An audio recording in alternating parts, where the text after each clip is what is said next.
Hey guys, my name is Danny Zuniga and I'm part of Challenger 2014, and I'm going to do a calculus integral for today's problem. So if we look on the board, the problem was the integral from 0 to 1 of x plus 1 squared times the square root of 3 plus x plus 1 cubed. So we're going to be using the use substitution rule in order to make this easier and to be able to integrate it.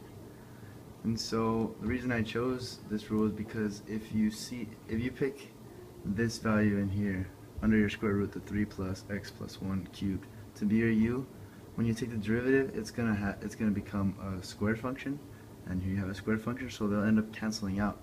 So that's why I decided to use those values. So you see here I set it u equals 3 plus x plus 1 cubed, which is the number inside of the square root here. And therefore, du, by moving the power forward and subtracting 1, we get 3x plus 1 squared. And then you can't forget the times dx. And then from that equation, we can derive this equation right here for dx. So you just moved the 3x plus 1 squared under the du, dividing on both sides. And so now you have dx equals du over 3x plus 1 squared. And you can plug the u into your equation for this value, and the dx, you can put in du instead of dx, but not forgetting that denominator right here. So now the new equation looks like this. So it's that second line right there. So x plus 1 squared, you can ignore the cancel out for now. And then square root of u now, because we put it in for that.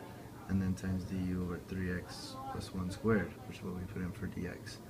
And now what we do is we compare to see if we can find the same thing as down here in the function. And we do find that. And they cancel, and we're left with a 3 on the bottom. So it's basically 1/3. So that's what we see right here.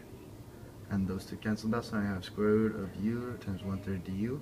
And you can pull out constants from integrals. So we pull it out, and now we have 1/3 integral from 0 to 1 of square root of u. So that's this line right here.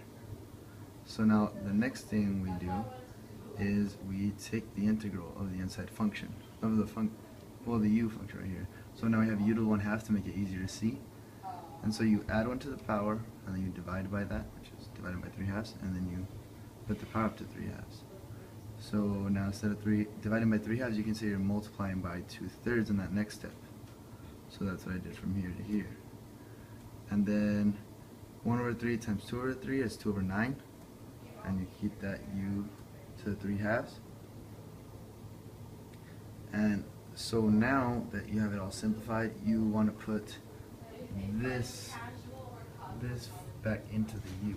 So 3 plus x plus 1 cubed, which is what we do right there. So you can see the u changed to 3 plus x plus 1 cubed, and you keep everything else the same at 2/9 and the 3/2 power. So now moving on over here, I continued the problem. I'm going to take that out so you guys don't get confused. So now we have the same thing right here, and now we're going to plug in the values, which are from 0 to 1, to evaluate the integral. So first we plug in our 1, because that is our farthest point.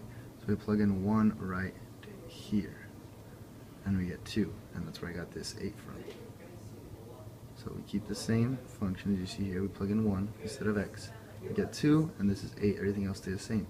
And now minus, plugging in 0 into the function. So the same function, and instead of x, you put the 0. So now it's 1 cubed, so now it's just 1. And that's how I got those two. Remember to keep the minus sign in between. That's the rule for taking the integral. And then we just do a little addition inside, so it's 11 to the 3/2, keeping that 2/9, and then minus, and then this is 3 plus 1 is 4, so it's a 3/2. And then, well, 11, it's hard to take a square root, because that's what anything over 2, like a power divided by, with a denominator of 2 means, it means take the square root. But you can't take the square root of 2, nor can you take the square root of the cube, of 11 cubed. So we're just going to leave that one as 11 to the power of 3 over 2. But here you see that 4 is getting square root by the denominator of 2, which would translate to, so now it's 4, the square root of 4 is 2, and now you're left with that 3 power, so 2 cubed is 8, so that's where I got that 8 from.